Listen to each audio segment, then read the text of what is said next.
Sabe, toda nação tem uma lei maior, uma constituição. Mas já parou para pensar de onde ela realmente vem? Quem é que tem o poder de criar as regras do jogo para todo um país?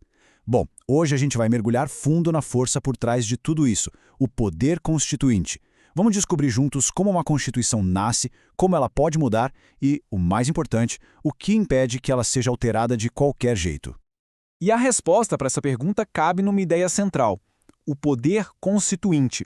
É ele, essa força primordial que tem autoridade para desenhar, do zero mesmo, toda a estrutura política e jurídica de um país. É o verdadeiro ponto de partida. Olha, nosso roteiro aqui é bem direto. Primeiro, a gente vai entender o poder que cria tudo. Depois, vamos conhecer a diferença entre esse poder e aquele que só reforma a Constituição. Aí vamos ver que esse poder de reformar tem várias caras e, o ponto-chave, que ele não pode fazer o que bem entende. No final, a gente amarra tudo para ver como esse sistema busca um equilíbrio. Então vamos lá, pro comecinho de tudo. Pensa só, antes de existir lei, juiz, presidente, existe uma força. Uma força capaz de criar o próprio Estado. Esse é o poder de constituir, a fonte de onde brota toda a ordem jurídica que a gente conhece hoje. Basicamente, o poder constituinte é a vontade soberana de um povo em ação. É aquele momento marco zero, sabe? Onde uma nação inteira diz: é assim que a gente vai se organizar daqui para frente. É ele que define quem manda, como se manda e, mais importante ainda, quais são os direitos que ninguém, mas ninguém mesmo pode tirar da gente. É o poder em estado puro. E é aqui que a história se divide em duas. Pensa numa construção. Primeiro, vem o arquiteto, que desenha a planta do zero, com total liberdade. Esse é o poder que cria a Constituição. Mas depois, vem o reformador, que chega para modernizar, consertar, mas sem derrubar as paredes principais. Vamos entender bem a diferença entre esses dois.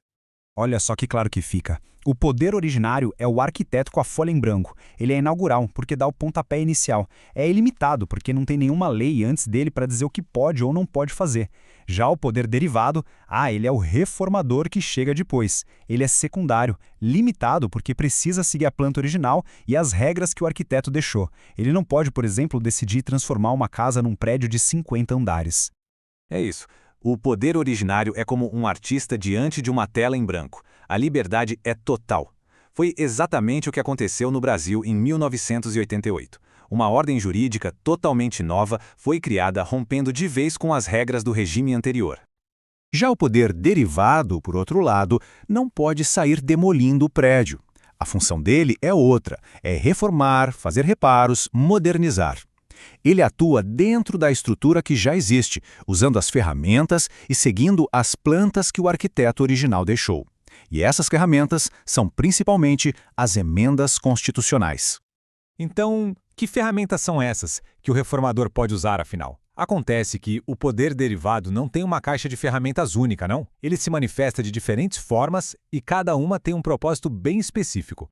E aqui a gente vê essa ramificação. O poder derivado se divide em 3 tipos principais: o reformador, o decorrente e o revisor.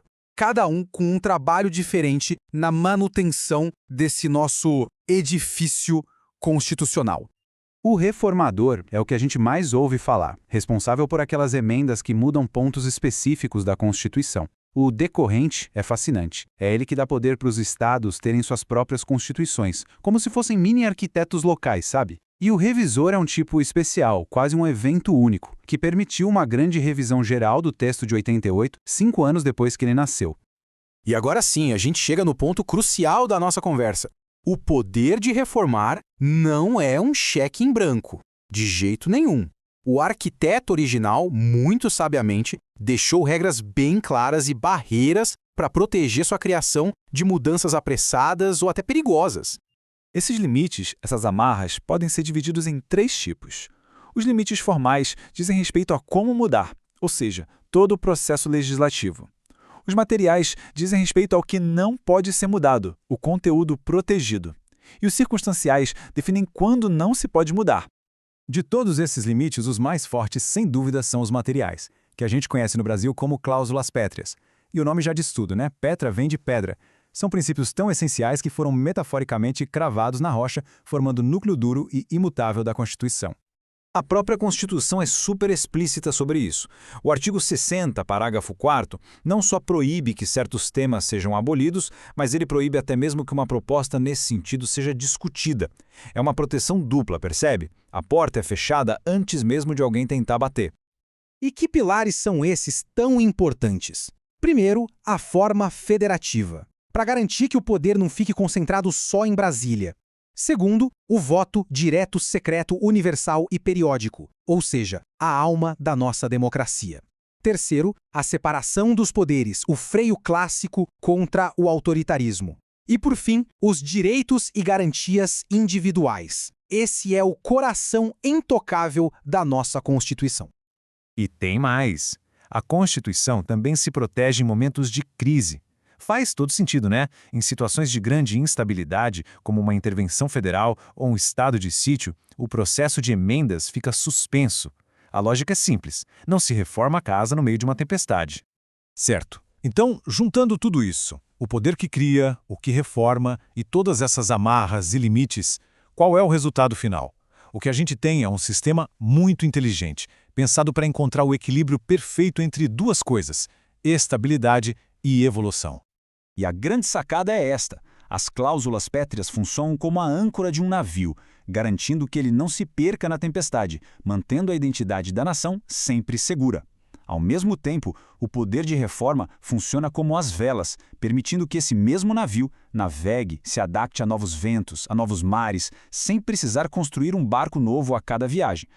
E tudo isso nos deixa com uma reflexão final, né? Essa estrutura toda nos convida a pensar nessa tensão que sempre vai existir entre a mudança e a permanência. Onde é que está o ponto de equilíbrio ideal entre a necessidade de uma Constituição evoluir junto com o seu povo e a necessidade de ela ser uma base firme para proteger os valores fundamentais desse mesmo povo? Essa é a grande questão que o poder constituinte nos deixa para pensar.